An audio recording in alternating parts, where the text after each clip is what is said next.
Le bowling s'appelle La Sphère, la localité c'est Fontaine-le-Comte et on a quelques instants simplement du coup d'envoi du tout premier tour de cette rencontre palpitante du Master Series. Ça fait partie de la Promotion Tour avec les deux premières joueuses qui sont derrière moi. Lindsay Boomershine, l'américaine, qui n'a pas encore été titrée. Elle est passée souvent près de la victoire. Elle a été championne dans les rangs universitaires. Clara Guerrero, qui représente la Colombie, qui a gagné partout dans le monde. Deuxième du Promotion Tour ici même dans la division féminine. Que sera-t-elle capable d'accomplir dans le Master Series? On pose la question. Ce sont elles qui vont nous apporter les réponses.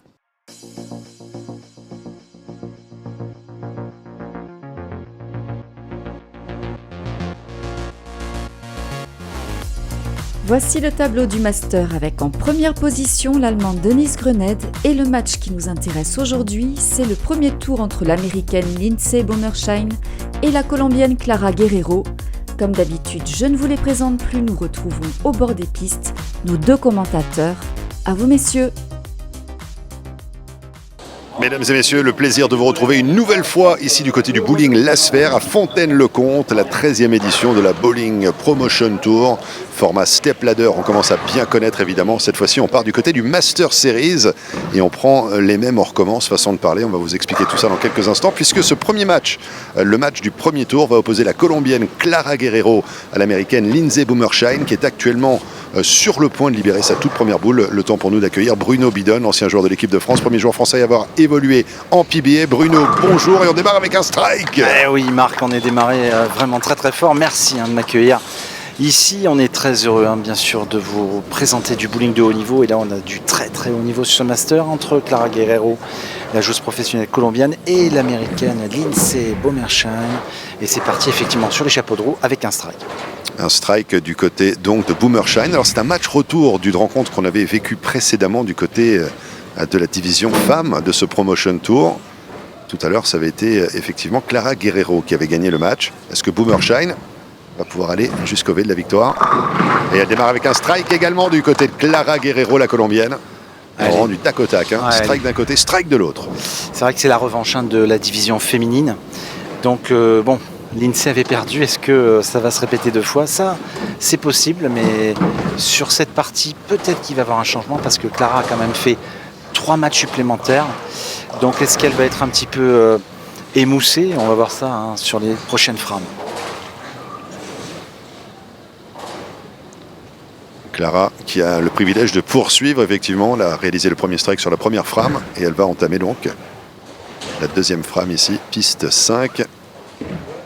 Vous avez parlé longuement en interview des problèmes de transition qu'elle a connus un petit peu plus tôt dans la journée. Avec...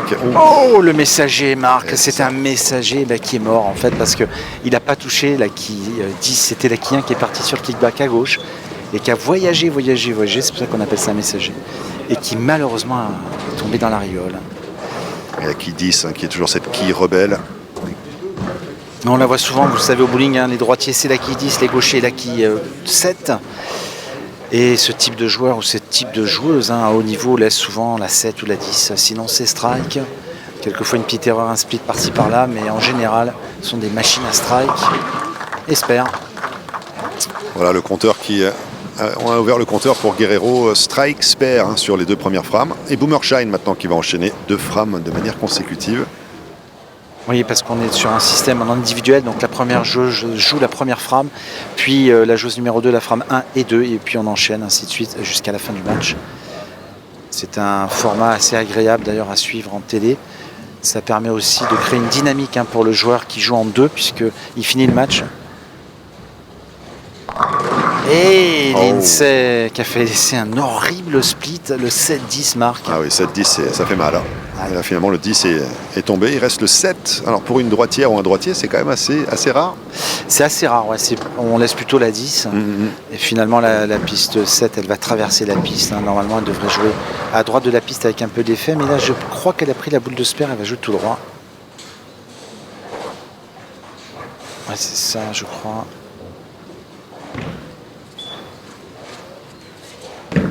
Tout droit, boule dure. Regardez comme ça glisse. Hop, espère. Spare obtenu, finalement on démarre de la même manière de part et d'autre, strike spare.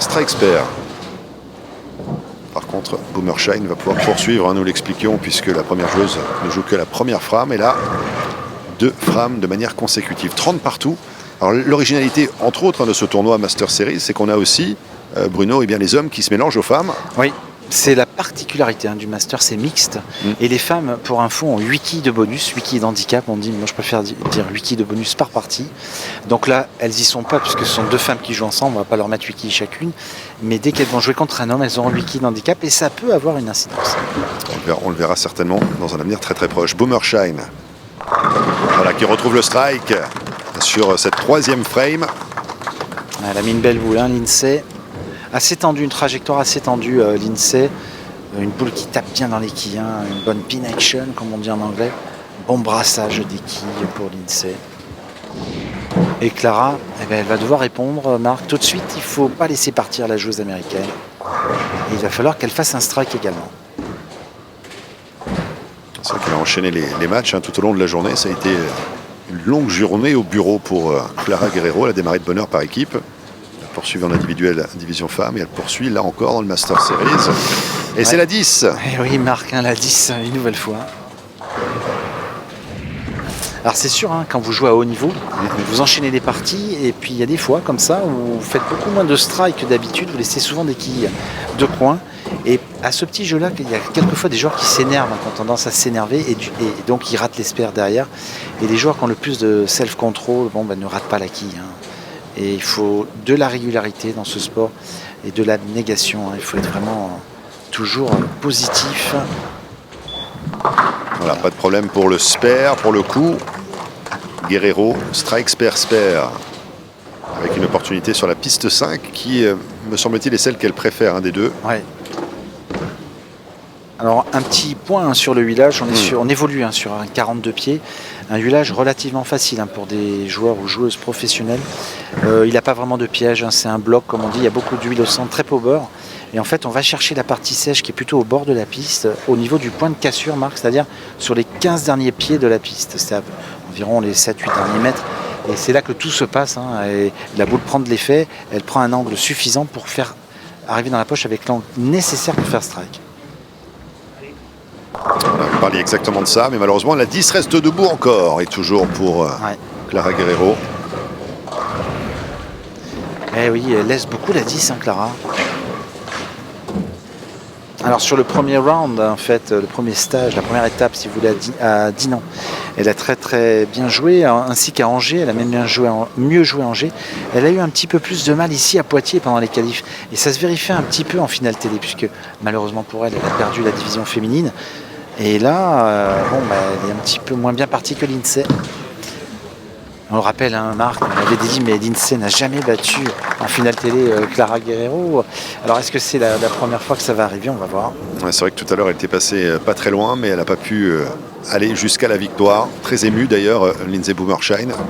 Souvenez-vous de l'interview d'après-match, elle était presque au bord de l'effondrement, telle l'émotion était grande. Mais c'est vrai qu'à force de s'y atteler, forcément, ça va finir par passer. À un moment donné, oui. Quand on s'accroche dans la vie, à un moment donné, les choses fonctionnent. Et Lindsay, c'est vraiment une chose qui s'accroche. Elle a des bonnes qualités pour ça. Regardez ça. Et doublé. Elle va continuer à engranger les points. Alors un petit mot sur peut-être les participants, parce que là on est dans une opposition entre celle qui est 9e et celle qui est 10e. Celle qui remporte ce match affrontera le Colombien Jaime González dans le 2e tour. Ah, j'adore quand vous le prononcez. Oui, le Colombien.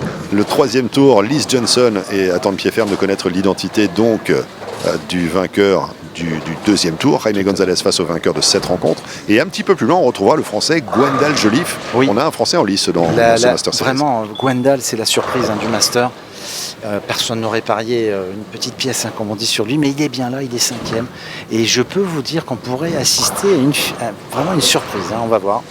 On sera avec lui, ça c'est sûr. Tout le bowling sera derrière lui. Toujours la 10. Une nouvelle 10 encore. Et puis les meilleurs performeurs de ce Master Series du côté des qualifs, Dennis Grunheid qui termine en première position, et Danielle McEwan, elle qui avait remporté justement l'épreuve féminine, est 2e des qualifs. C'est ça. Et une femme qui est 2e avec une superbe performance.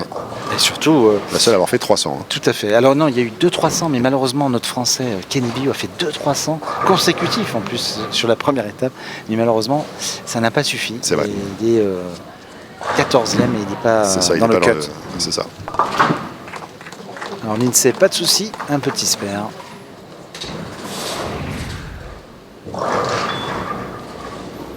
Et c'est vrai que le Master Series, c'est un long chemin. C'est-à-dire que la joueuse, là par exemple Lindsay, qui vient de terminer son spare, si elle veut gagner le Master, il faut qu'elle gagne 9 rencontres, imaginez-vous.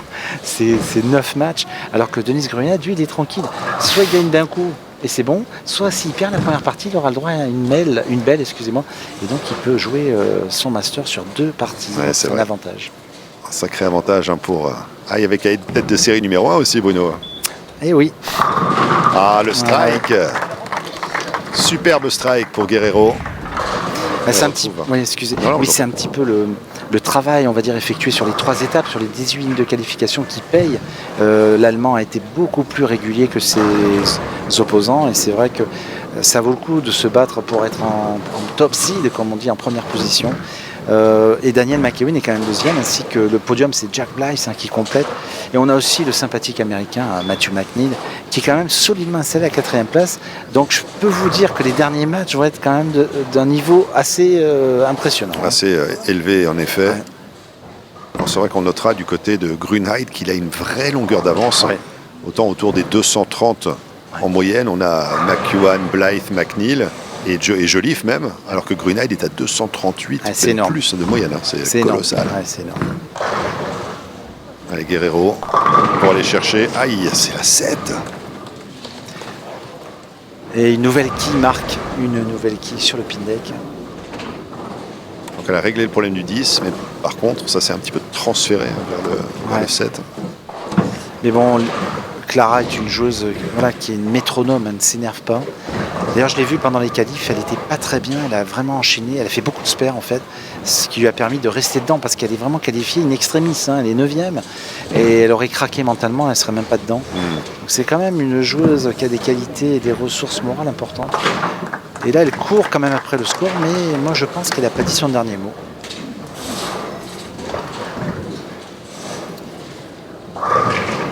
C'est un match à 2 quilles, 10 quilles.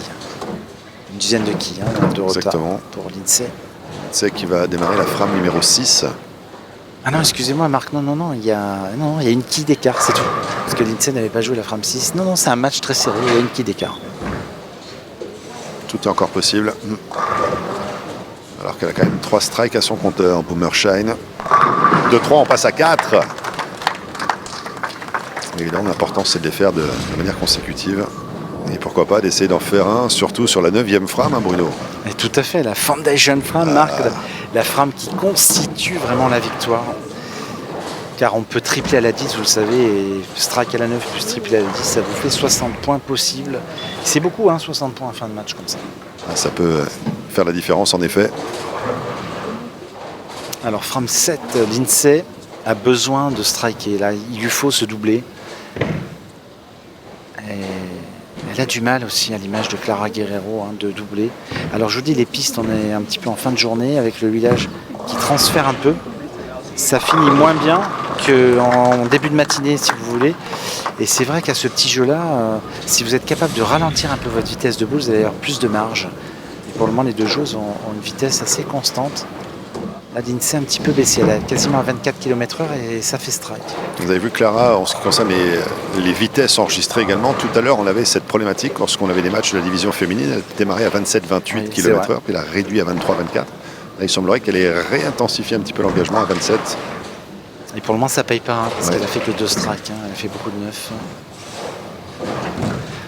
Est-ce qu'elle va ralentir un petit peu sa boule? Ça lui permettrait peut-être d'enlever la 10, on va voir ça. Elle est un peu plus lente cette boule. Et strike du réglé. coup. Superbe. Alors je vais vous dire la vitesse. La 20, vous voyez Marc, 23,93. C'est ça. Il y avait trop d'engagement, trop d'intensité, trop de vélocité. 23,88, voilà. Voilà, donc on voit bien que... Ah, pardon, c'est 23,93 parce qu'effectivement... Oui, ça a changé. Mais on est proche de la vitesse de boule de Lindsay et du coup, il faut jouer en dessous de 25 à mon avis. Si vous jouez au-dessus, vous allez forcément laisser des quilles de coin. Ça, c'est une information qui pourrait intéresser Liz Johnson, qui a une caractéristique de jouer rapidement, avec beaucoup de puissance, peut-être le style un peu nord-américain. Oui, c'est vrai que Liz Johnson a une vitesse de boule assez conséquente. Et sur ces pistes, ici à Fontaine-le-Comte, je pense qu'il faut arriver à une vitesse pas trop rapide, entre 24 et 25.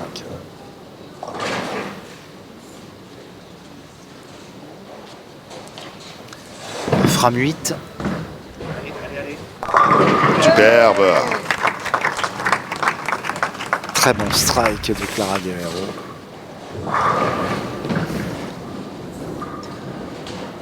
Et doublé, hein. Doublé, ouais. Doublé de part et d'autre, Bruno, ouais, regardez. On est quasiment à égalité encore. Avec une frame de moins pour Boomershine pour l'instant. Qui elle aussi va essayer de continuer de surfer la vague. Lorsqu'on peut passer à la prochaine liane, la liane X, pour attraper une autre liane X. Tout à fait. Triplé.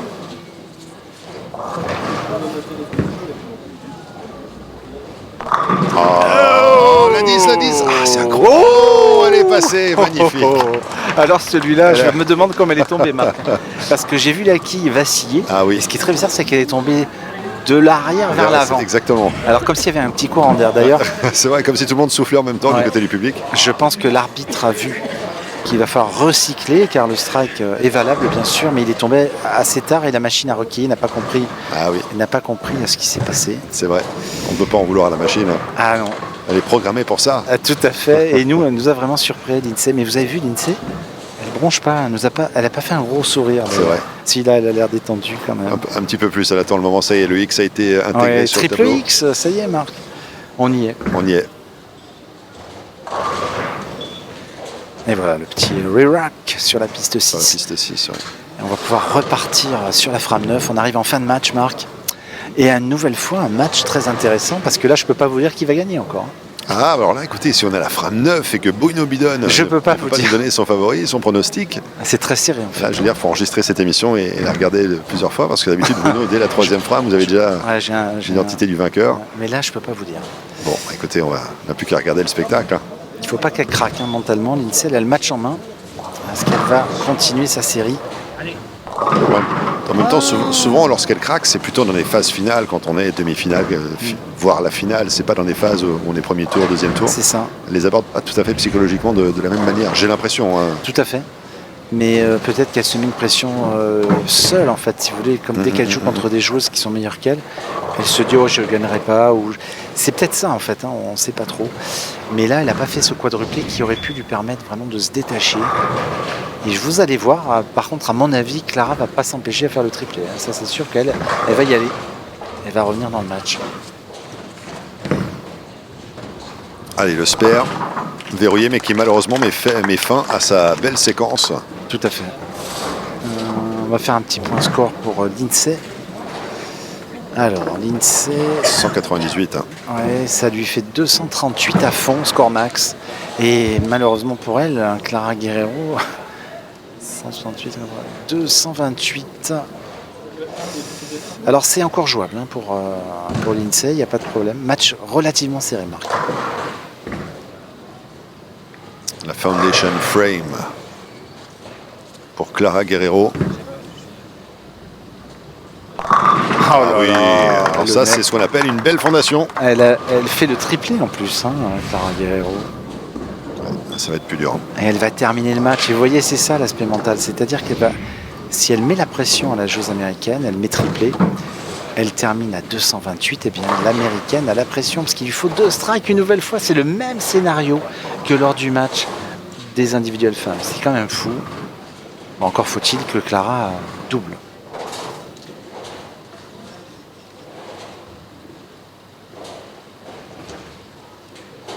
Elle se concentre.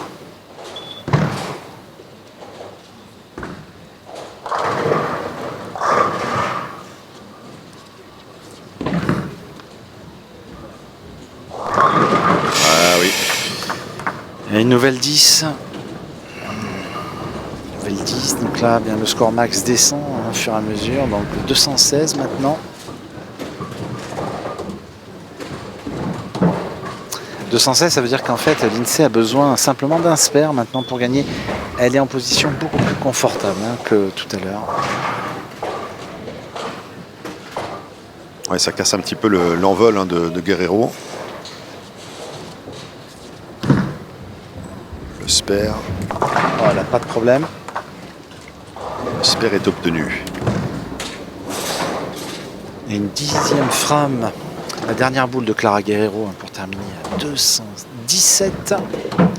Et l'américaine aurait besoin uniquement d'un spare, ce que je vous disais, parce qu'avec un spare, quelle que soit la combinaison, enfin il ne faut pas faire un ou deux bien sûr après le 9 spare, mais avec un petit 8 ou un 9 spare, ça va être bon, parce qu'elle va terminer à plus de 220. Et donc Lindsay battrait Clara Guerrero, ça y est. Écoutez, Donc quoi? il aura fallu attendre Fontaine-le-Comte pour y parvenir peut-être. Tout le mal qu'on peut lui souhaiter. On va voir ce que Guerrero va être en capacité de faire sur sa dernière boule. Oui, il reste toujours le 10. Elle a 10 une nouvelle fois. 216. Donc le contrat de l'américaine est assez simple. 216, le score final ici. Clara Guerrero.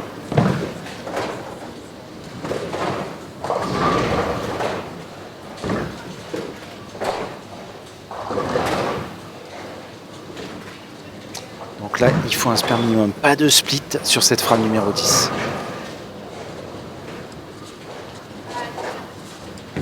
C'est parti, la boule est bien partie.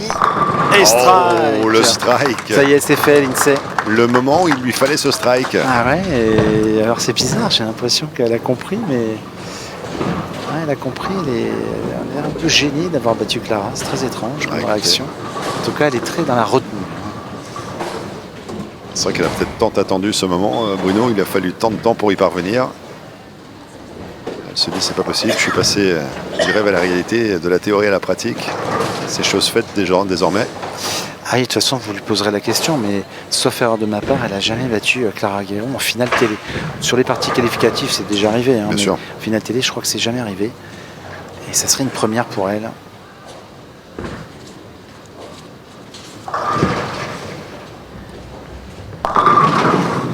Voilà, 9, ça finit très très propre. 228 à fond, belle victoire de Lindsay. Et donc Marc, elle va aller affronter notre ami Jaime González, le Colombien, bien sûr. Tout à fait. Une Colombienne à un Colombien dans ce Master Series. Ouais. Et Jaime González, qui n'est autre qu'un joueur qui a été médaillé de bronze aux Jeux mondiaux en 2020, médaillé de bronze des Jeux panaméricains également. Tout à fait, un très bon joueur, hein. Jaime, comme vous dites. Bah, vous l'appeliez James. Oui. Je comprenais pas pourquoi il me faisait une drôle de tête quand je l'appelais. Je comprends mieux maintenant Marc. Et voilà, victoire à Marc de Lindsay Bomershine, 228 à 216. 228 à 216, le score final. Et l'américaine parvient à battre la colombienne Clara Guerrero. Les stats de ce match: pour les strikes, 7 contre 5 pour Bomershine, pour le spare, 5 contre 4 pour Guerrero, pas d'open de part et d'autre, score final 228 à 216. L'américaine Lindsay Bomershine continue sa route face à Jaime González. Restez bien avec nous, à suivre l'interview de Clara Guerrero. Le premier tour s'est terminé pour cette Master Series. L'américaine Lindsay Bomershine qui a battu Clara Guerrero. On va prendre la température avec la colombienne. Clara, it is all over now. The Master Series, so close, but it came down to a couple balls. Some problems as well with the 10, the 7, the 10, the 7. We saw that all throughout the match. Yes, definitely. I had some issues carrying the 10 pin. I did make a change with ball and balls. I went from the physics to the dark coat. It looked like it was much better. I got a turkey out of that, but I needed to strike in the 10 to put some pressure in Lindsay, and I didn't get that strike. I had some issues with the approaches. I couldn't use my legs as much as I wanted to get a little bit more leverage and throw better shots, but it wasn't for me today. Voilà, alors Clara nous explique le process qu'elle a travaillé, qu'elle a essayé de faire pour essayer de mettre en place pour essayer de régler ses problèmes de 10 et de 7, tantôt le 10, tantôt le 7. Elle nous explique toute la routine qui était la sienne. Clara, earlier in the day, obviously we saw you you reduced your speed, if you will. You were shooting at 27 kilometers per hour, then you moved down to 23, 24. But in this matchup, you kind of moved up again, back to 26, 27. Was it hard for you to go back down to 23, 24? Could you not find that sweet spot this time around? Yeah, so actually the condition was fresh now again. So I wanted to go a little bit straighter, a little bit farther right, not to hook the ball as much. And for that, I just needed to keep my speed a little bit higher so I could stay a little bit firmer. And that was at least my strategy. It didn't work out as good. As I moved left, then I needed to slow down a little bit to get the ball to recover. But this time around, I just wanted to go a little bit straighter, a little bit firmer to have a better chance to beat Lindsay, that I know is a great player. So I was close. I was just like one shot away. I made the changes that I needed to do. I was confident, but didn't strike when I needed to. Voilà, Clara nous explique toute la procédure évidemment, parce qu'on l'avait vu tout à l'heure lors des rencontres de la division féminine, passer d'une vitesse de 27 km/h environ à 23-24. Elle trouvait la zone du strike. Là, c'est le même type de réalisation qu'elle a essayé d'apporter cet après-midi, le même type de modification et de changement. Elle n'a pas réussi à régler ce problème de 7 et de 10. Elle essayé plutôt de choisir une ligne plus directe pour essayer de mettre Lindsay en difficulté. Elle n'a pas réussi à le faire cette fois-ci, mais en tout cas, elle va nous quitter après une deuxième place du côté de la division féminine. Thank you so much, Clara. Second place earlier on in the women's division, eliminated here in round 1 for the Masters Series. We saw you also this morning. It's been a long day at the office. Thank you so much.